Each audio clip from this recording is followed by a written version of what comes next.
Por recomendación do conferenciante, fago un anuncio de que vixilen o volumen dos inmóviles ou os apaguen, porque parece que como antes, ese pequeño silencio, pues non se acabe. Bueno, probamos aparte, hoxe non é que se prediga eso, porque non lo digo, a ver, este ciclo de llevamos ya mucho tempo, xa uns cantos anos, ten pasado mucha xente por aquí, muchas personas distintas, pero unos son máis amigos, máis próximos, máis cercanos, pues nos estamos.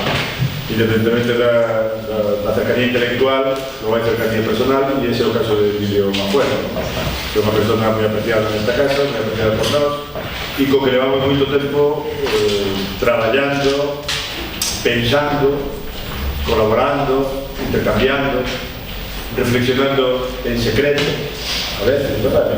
En secreto porque temas que non son da primeira línea historiográfica, que son incómodos, preocupantes, con él se falaba desde moito tempo e con outra xente que non era capaz.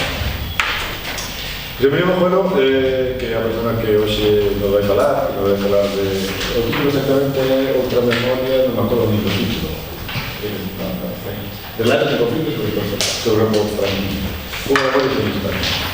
Emilio é profesor da Universidade Pública de Navarra e en Navarro el Caldú, o caldinizado, con eles, porque non confundo, porque Navarra é un territorio moi complexo e moi interesante para nós. É especialista en historia social, en historia política, traballou sobre temas de cooperativas, traballou sobre o mundo rural e sobre o mundo urbano, e traballou sobre todo tamén sobre cuestións de represión. E en todo caso, como a toda a nosa xeneración, ainda que traballaran outros temas, o que sempre buscaba e sempre lle interesaba era aquilo que en Navarra como en Galicia formaba parte da memoria oculta, da memoria familiar, da memoria non estudiada, da memoria subordinada, que era o que pasara no 36 e o que pasara no 36. E xa hai uns tantos anos, en realidade conocino a través de que máis yo me falaba dele era outro Emilio, que era Emilio Grandío, ¿no? Porque estaban en campos parecidos e en cambio estaban en campos diferentes. Pero xa hai moitos anos establecimos relación a partir do proxecto Domes e Voces e de alguna forma o proxecto que eles desenvolven en Navarra, que empezou co Parlamento e con un impulso do Parlamento Navarro cando o goberno non favorecía aquelo, empezou a dialogar con nós moi intensamente co proxecto Nomes e Voces e aí se enfrentaron pois, inteligencias, habilidades, métodos. De feito, a última vez que estuve por Pamplona, bueno, unha das últimas veces que estuve por Pamplona, ali ao lado do Castillo, onde está a oficina municipal que se dedica a estas cousas, unha colega me decía, me sigo acordando sempre de vos cada vez que vexo os nomes en galegos da base de datos, porque efectivamente o modelo de nomes de voces foi utilizado e de alguma forma serviu de base a algo que hoxe está moito máis mellorado, moito máis perfeccionado, que é o seu modelo de investigación e de recopilación de información referido ás víctimas de Navarra. E aí, a partir dos nosos nomes e voces e do seu proxecto de víctimas, se foi trazando pues eso, unha relación moi intensa no personal, no intelectual, no académico. Por iso entenderedes que hoxe, bueno, pues, Emilio non é un máis de Emilio Majuelo, que por fin ven aquí a falarnos no noso ciclo sobre a memoria incómoda, sobre as sombras da memoria, e a explicarnos un pouco, bueno, o título é este, o que vai contar é que era o que nos queríamos que contase, non só no sentido dos títulos, sino cal é o estado das investigacións hoxe. Nun momento no que, ademais, como falábamos xa, non se falaba moito desto, ademais de víctimas, hai que falar de victimarios. E que facemos con victimarios? E iso é algo que en Navarra ou en Galicia ten unha perspectiva que non ten en Cataluña. Digamos que nós falamos dunha forma do golpe de Estado e do golpismo e dos verdugos en Navarra e en Galicia, que non se pode falar en outros territorios. Non se pode falar porque hai máis complexidade, hai unha complexidade diferente. E, bueno, tamén a ver que aquí estamos neso que se chama, bueno, que algúns colegas chaman o xiro victimario, que non sabemos cando empezamos a dar, pero ao mesmo tempo que demos, pois tamén en Navarra hai varios colegas que están nesta línea, non? E resumindo, este é o momento precisamente de facer, de discutir, comparar, dialogar, a propósito do que nos conte hoxe e respecto do que nós estamos facendo aquí. Aquí hai un montón de personas que están traballando en tesis sobre estos temas e nada, cuando quieras, para después tener un diálogo y un debate adecuado. Buenos días, muchas gracias. Tengo que muchas gracias por invitarme a este acto. Como decíamos, Lourenço, hay un título que promete mucho. Él ha hablado y ha mencionado pues, todo el asunto que llevamos en torno a los análisis de la represión. Efectivamente todo empezó o pasó inmediatamente por aquí, pero mi preocupación ya desde hace unos cuantos años no es tanto hablar de los problemas metodológicos, problemas de todo tipo que tiene la investigación sobre la represión durante la guerra y el franquismo, ante lo cual no tengo ningún problema de que podamos volver sobre ello, sino que mi preocupación, digo, hace ya unos cuantos años, que lo hemos plasmado en textos así de gran difusión, es todo lo relativo a la transición. Transición, ahora no voy a decir que esté de moda, pero todas sabéis perfectamente que hay cada vez más volúmenes y títulos de monografías que hablan de la violencia, que hablan de la represión. Son títulos que les prometen más de lo que luego alguien puede encontrar en sus páginas, pero es un campo abierto que en nuestro caso, para que nos entendamos, en Navarra, Las Mogadas, Euskal Herria, como lo queramos denominar, pues no acaba estrictamente con lo que es técnicamente el fin de la transición, sino que se adentra en los años 80, 90, como quien dice, hasta allí. Y esto es algo que a mí me preocupa, porque es un objeto también de investigación y os diré por qué podemos comentar por aquí. Sin duda alguna, el título, como digo, promete mucho y no voy a hablar aquí de todos los relatos sobre la transición. Sobre esto empezaron a escribirse unos libros de teólogos, politólogos hace de 40 años. Pero sin duda alguna tiene mucho que ver todo lo que vamos a hablar con este asunto de la transición y los años anteriores y posteriores, con el tema de la violencia, de la represión como objeto de estudio, que es a mí lo que me interesa. En cualquier caso, el punto de partida que cada uno, cada una tiene sobre la transición, de alguna manera más explícita o no, pues se va a reflejar en el juicio que tiene sobre él. Y hoy tenéis pues, buenos libros en los cuales se habla que efectivamente con la transición se acabó lo que algunos han denominado la anomalía española. Ha habido un acercamiento, una transformación en todos los ámbitos que permite superar, según algunos autores, pues todo lo que había sido vamos a decir, la historia negra de España, ¿no? En cualquier caso, quiero decir que hay personas que han escrito y tienen un juicio cerrado e intocable sobre el valor positivo de la transición. Hay otras personas que, historiadores, esto es además ideología dominante y interpretación dominante sobre la transición, o la más oficial si se quiere, en la cual pues, hubo una serie de valores exportables incluso, ideológicamente muy defendibles, como es el consenso, como es el acuerdo, etc. Y últimamente pues, hay cada vez más voces críticas con lo que se ha denominado el régimen del año 78. En cualquier caso, nadie se le escapa que las valoraciones que se hacen de todo aquel proceso son valoraciones hechas desde la actualidad y están muy tocadas, están muy relacionadas con la problemática actual. ¿Qué ocurre con todas estas valoraciones? Pues lo obvio, de cualquier proceso sociopolítico importante.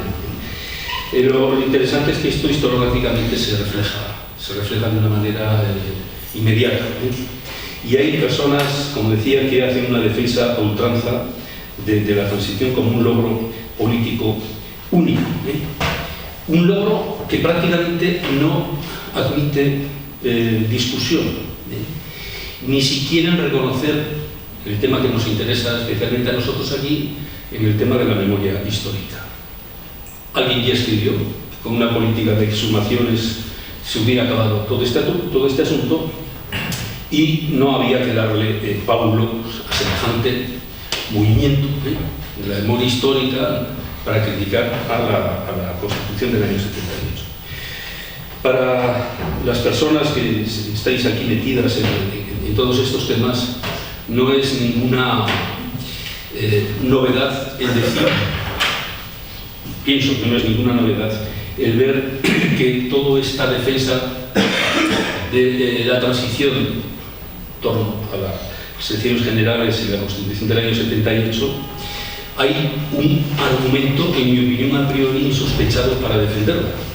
Y ese argumento insospechado es ni más ni menos que contraponer la Constitución del año 78 con la Constitución de 1931. Es decir, la crítica que se establece a la Segunda República serviría para algunos autores muy conocidos, muy difundidos, muy publicados, precisamente para defender a puerta cerrada lo que supuso la transición del año 78. Hay un texto, no vamos a entrar ahora en detalles, un texto, yo creo que es del año 2011, es un texto, diríamos, de difusión pública, pero dentro de los ámbitos académicos, un texto de Javier Varela Ortega, que habla de todos estos temas, habla de la transición, desde la transición con la República, etc., en el cual vierte toda una serie de valoraciones de lo que es la historia contemporánea española desde la Restauración hasta prácticamente hoy, y incide directamente en criticar de una manera muy aguda y muy incisa precisamente a todo el experimento republicano del año 31. ¿Para qué? Precisamente para defender a la Constitución del año 78 y el proceso transicional de esta época. La crítica de la política reformista, de un texto que escribí hace mucho, la crítica de la política reformista republicana se convierte así en una descalificación que aquellos que actualmente mantienen en esta la bandera republicana como símbolo de progreso y modernización. E infravaloran su exigencia de responsabilidades políticas, aquellos que hacen esta crítica al movimiento 31, las responsabilidades de los criminales franquistas, y hablan continuamente del progreso y de la democracia, que es fruto del proceso transicional.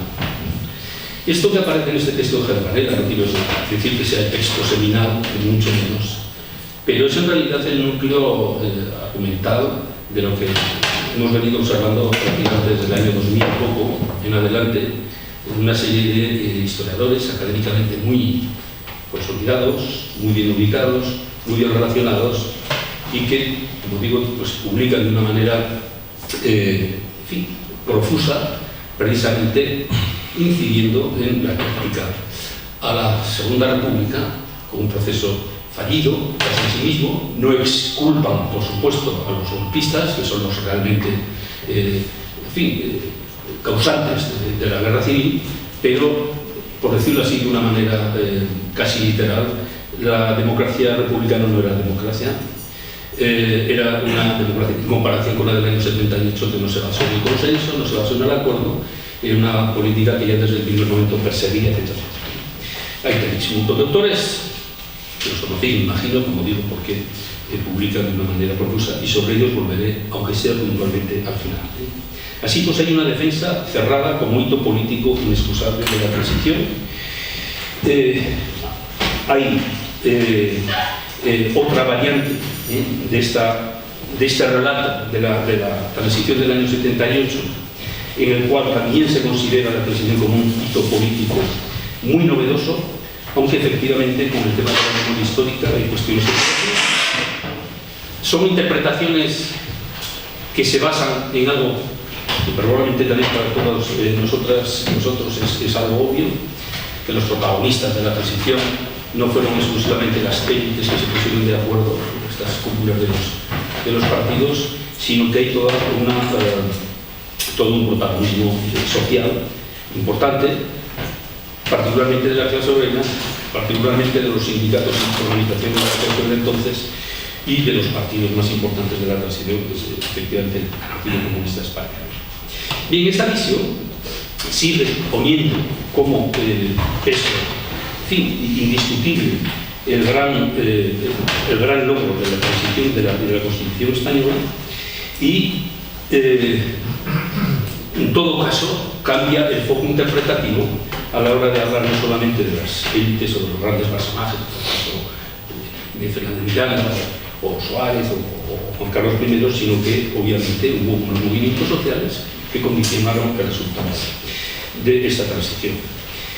En cualquier caso, técnicamente este proceso que se describe perfectamente en el libro que se acaba de reeditar otra vez de Sartorius y de Sabio, el proceso se cierra curiosamente en junio del año 77, lo que pudiéramos decir que técnicamente es el proceso en fin, institucional mínimo que da pie luego a la elaboración de la Constitución y que pues ahí prácticamente esto ya lo comentaremos también porque en mi opinión tiene unos grandes problemas.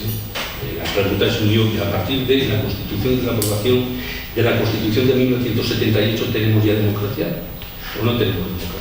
Entonces lo que sea habrá que verlo y habrá que analizar. Pero en cualquier caso estos autores cierran ahí el panorama y no se introducen en todo el gran mundo que viene posteriormente después.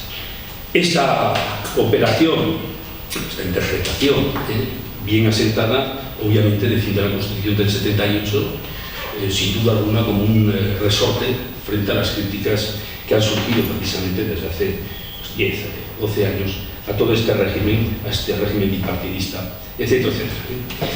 Todos estos textos, que no hay muchos de una manera global, están, como digo, muy bien documentados, también, diríamos, armados metodológicamente, pero ya lo anuncio, también volveré sobre ello, creo que se formulan en una contextualización excesivamente general.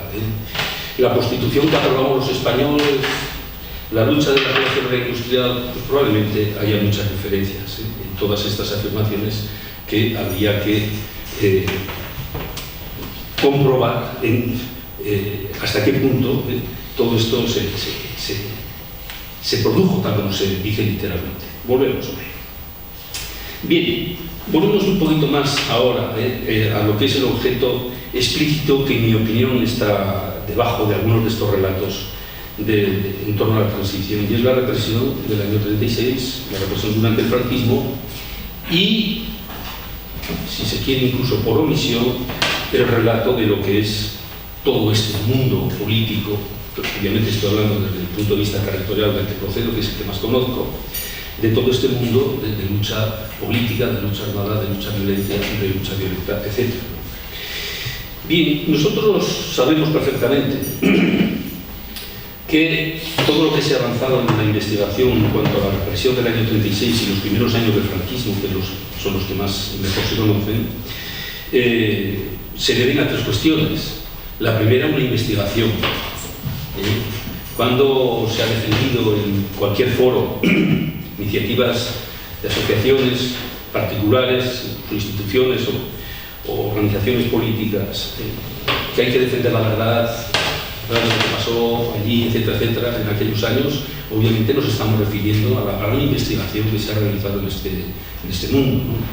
Yo recuerdo que prácticamente desde la última vez que estuvimos aquí hablando en el Congreso Internacional, yo recuerdo que fue de las cosas que yo comenté, pues precisamente como este tema había entrado en las universidades, sobre todo a partir del año 91 y como desde el año 75, que a priori va declinando el franquismo, ha muerto ya el dictador, pues hasta el año 91 apenas si hay estudios generales importantes, o si los había eran muy parcos. Pero en cualquier caso, durante todos estos años hasta hoy es prácticamente casi imposible seguir al detalle todo lo que se publica sobre esto. Es un bastión enorme el tema de la investigación con respecto a la represión de estos años.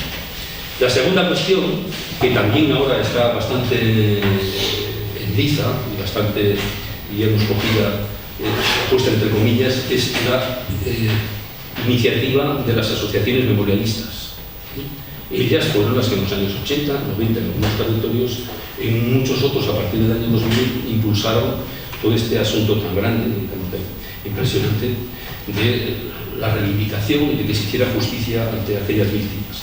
Y posteriormente ha tenido otro elemento importante, en algunos sitios más que en otros, obviamente, son las iniciativas institucionales, sobre todo en las comunidades autónomas. Hoy hay prácticamente en casi todas las comunidades históricas, comunidades autónomas, perdón, una ley de memoria histórica, esas que ha regulado precisamente todas estas actividades.